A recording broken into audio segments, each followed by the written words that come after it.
आज के इस वीडियो में रचित कौशिक जी से रिलेटेड दो बड़ी खबरें आई हैं। पहली बात तो पंजाब पुलिस से रिलेटेड, दूसरी यूपी पुलिस से रिलेटेड, तीसरी कि क्या एक गिरफ्तारी कोर्ट की ही तरफ से हुई थी, नॉन अवेलेबल वारंट, चौथी पुलिस ने इनको क्या रिमांड के लिए भेजा है या नहीं भेजा है तो कितने दिन के लिए। नमस्कार दोस्तों, कल जो रचित कौशिक जी के साथ में हुआ है तो मैंने आपको बता दिया था, पूरी जानकारी आपको मिल चुकी थी। लेकिन अधिकतर लोग जानना चाह रहे हैं, मुझे इंस्टाग्राम पे डीएम कर रहे थे कि भाई उनके बारे में कुछ लेटेस्ट की जानकारी बताओ कि क्या हुआ, अभी क्या सिचुएशन चल रही है, क्या अपडेट है।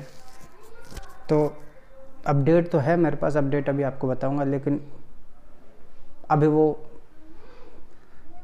पुलिस के पास है तो मैं ज़्यादा कुछ नहीं कह सकता हूँ, क्योंकि ज़्यादा कुछ भी कहा जाए तो तब भी दिक्कत हो जाएगी उनको।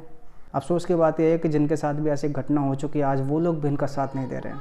ये तो खैर एक आदमी है जिसके साथ में ऐसा हुआ, लेकिन एक जो महिला जिसका नाम भावना किशोरी, टाइम्स नाउ के जो थी पत्रकार, जो कि वहाँ पे पोल पट्टी खोलने गई थी शीश महल को ही लेकर, लेकिन वहाँ उसके साथ कितना गंदा व्यवहार किया उसने खुद शो पे आकर के बताया, सब कुछ बताया।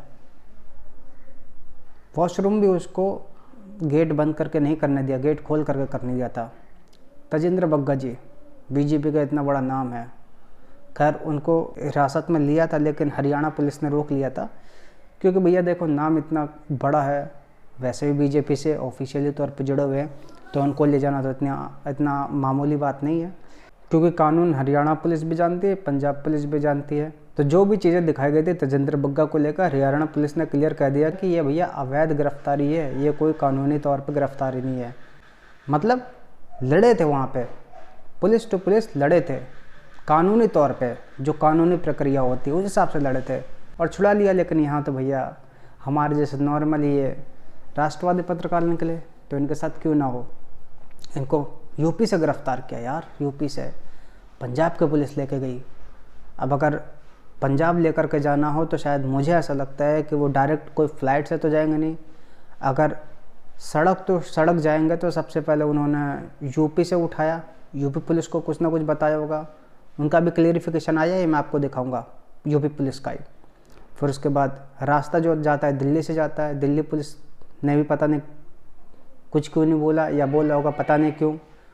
फिर वो रास्ता जाता है हरियाणा की तरफ, हरियाणा पुलिस ने पता नहीं क्या बोला है या नहीं बोला, उसके बारे में कोई जानकारी नहीं है। फिर पंजाब पहुँचे वो। लेकिन तजिंदर बग्गा की ये बात मुझे अच्छी लगी कि इनके साथ में ये सपोर्ट दे रहे हैं। लेकिन और जितने बड़े मीडिया कर्मी हैं वो तो इन चीज़ों को छोड़ ही रहे हैं, छू ही नहीं रहे, सोच रहे क्या हटाओ यार, इन सब चीज़ों को दिखाएं, एक यूट्यूबर की वैल्यू बढ़ेगी, उसका नाम अलग से बढ़ेगा, सब्सक्राइबर बढ़ेंगे, ये सारी चीज़ सोचते हुए नहीं बता रहे हैं। कल ट्रेंड चला रचित कौशिक को लेकर, 3-4 ट्रेंड चले, पंजाब पुलिस, केजरीवाल का बेटा चोर, ऐसे कई ट्रेंड चले, नंबर 1 तक पहुंचा। लेकिन क्या जानकारी किसी को मालूम नहीं। बहुत अच्छी सोच है वैसे, लेकिन इतना भी है कि अगर यही चेहरा थोड़ा और हो गया ना फेमस, इसी न्यूज़ के माध्यम से थोड़ा और हो गया, तब वही जो इस चेहरे को छुपा रहे हैं दिखाना पड़ेगा उनको भी, क्योंकि फिर टीआरपी मिलेगी, दिखाना पड़ेगा। और ऐसा भी नहीं कि इसके बारे में बीजेपी को नहीं मालूम, बीजेपी को अच्छे से मालूम है। चलिए ठीक है, एक बार को हम मान लेते कि नहीं जानती है वो, लेकिन कल के दिन जो हड़कंप मचाता है इससे तो मालूम ही चल चुका है हर एक को। किस वीडियो को लेकर अधिकतर वीडियो कौन सी शेयर करी जा रही थी, वो ये वाली शेयर करी जा रही थी, हर एक जगह शेयर करी जा रही थी। तो इस ही वीडियो को उठाकर BJP for Delhi officially Instagram account से इसी वीडियो को शेयर किया गया था। लेकिन इसके बारे में मुझे कोई जानकारी नहीं है कि बीजेपी सपोर्ट कर रही है या नहीं। ऑफिशियली तौर पे जो यूपी पुलिस का स्टेटमेंट आया इसको सुन लेते हैं अब।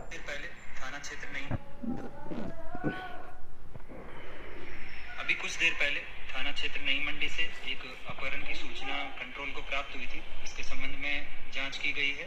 तो ये प्रकरण पंजाब पुलिस द्वारा गिरफ्तारी का पाया गया है। जिस व्यक्ति को पंजाब पुलिस द्वारा गिरफ्तार किया गया है उसके खिलाफ संगीन धाराओं में माननीय न्यायालय से एनबीडब्ल्यू प्राप्त था। उसी के संबंध में लुधियाना पुलिस द्वारा इस व्यक्ति की गिरफ्तारी की गई है। ये मामला अपहरण से संबंधित नहीं है, बल्कि पंजाब पुलिस द्वारा गिरफ्तारी से संबंधित है। इसको किसी भी अपहरण से संबंधित ना देखा जाए। नहीं, ये तो भाई क्लियर है, पंजाब पुलिस ने गिरफ्तार किया है, इस चीज़ को तो मैं भी मानता हूँ, सभी लोग मानते हैं।